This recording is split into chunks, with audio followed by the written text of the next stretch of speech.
గారు,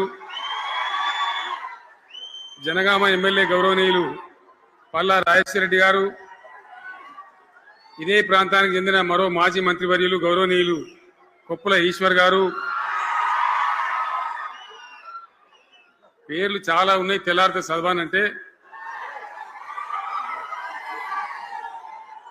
వేదికను అలంకరించిన మాజీ ప్రజాప్రతినిధులు, మాజీ జడ్పీ చైర్మన్లు, స్థానిక సంస్థల ప్రజాప్రతినిధులు, అందరికీ నా నమస్కారం.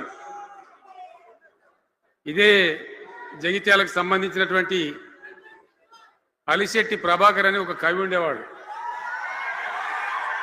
ఆయన ఒక మాట చెప్పిండు, చీకట్లో జడుసుకుంటే ఒక చెట్టు,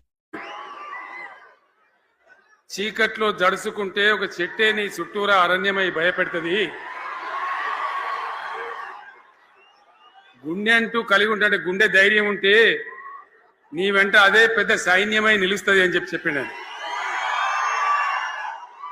ఇలా నా కళ్ళ ముందున్నటువంటి మీరు, మీతో రెండింతలు బయట రోడ్ల మీద ఉన్నటువంటి అశేషమైనటువంటి జీవన్ రెడ్డి గారి అభిమానులు, మీ అందరి ఆశీర్వాదంతో ఈరోజు జీవన్ రెడ్డి గారి చేరిక కరెక్ట్గా ఆయన గుండె ధైర్యం ఉన్నాడు కాబట్టి, ఉన్నట్టు నికాలస్గా మాట్లాడతాడు కాబట్టి ఇలా ఆయన నిర్ణయం తీసుకొని ఇంత పెద్ద సైన్యాన్ని తీసుకొని తెలంగాణ రాష్ట్ర భవిష్యత్ ప్రయోజనాల కోసం ఆయన బీఆర్ఎస్లో చేరిన విషయం మీ అందరికీ తెలుసు.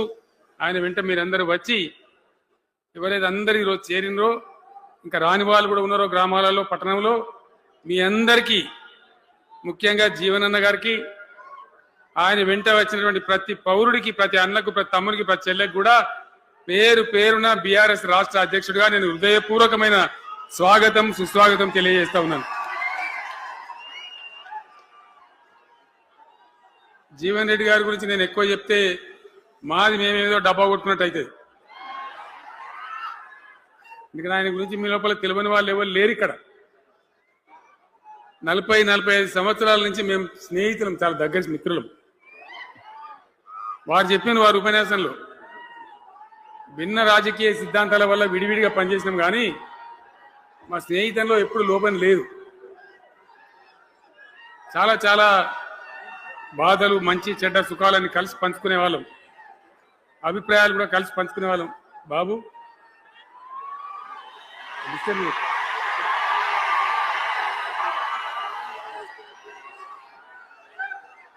మంది లొల్లి పెట్టడం కూడా కాదులా వాను.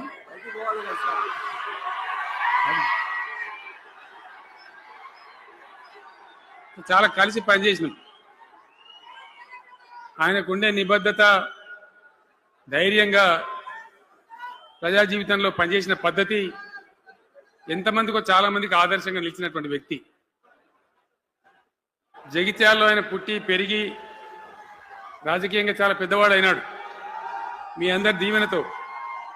కానీ ఒక జగిత్యాలలోనే కాదు, ఆయనకు పాత కరీంనగర్ జిల్లా వ్యాప్తంగా, అట్లనే పొరుగున ఉన్నటువంటి అనేక జిల్లాలలో చాలా మంది జీవన్ రెడ్డి గారి అభిమానులు ఉన్నారు. చాలా చాలా మంది. మీరు లొల్లి పెట్టకుంది, మీ ఫోటోలే బయటికి పోతున్నాయి. అది లైవ్ టెలికాస్ట్ ఉంది, దానిలో మీ బొమ్మలు టీవీలో కనబడుతున్నాయి మీ ఇంటికాడ. లొల్లి పెట్టకుంది సెట్ అయిందా?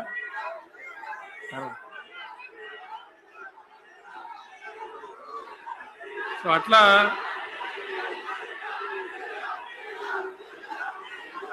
ప్లీజ్ ప్లీజ్ ప్లీజ్ చాలా విషయాలలో ఆయన ఎంతో మందికి ఆదర్శంగా నిలిచినాడు, పనిచేసినాడు. ఈ ప్రాంతం గురించి తన ప్రాణం పెట్టి పనిచేసినాడు. ఆయన మంత్రిగా ఉన్నా, ఇంకో హోదాలో ఉన్నా, ఎమ్మెల్యేగా ఉన్నా, ప్రతిపక్షంలో ఉన్నా తన ఏరియా అభివృద్ధిని ఏనాడు కూడా ఆయన విస్మరించలేదు. లేకపోతే అన్ని పర్యాయాలు మీరు ఎందుకు గెలిపించారు, ఎందుకంత గుండెల్లో పెట్టుకున్నారు?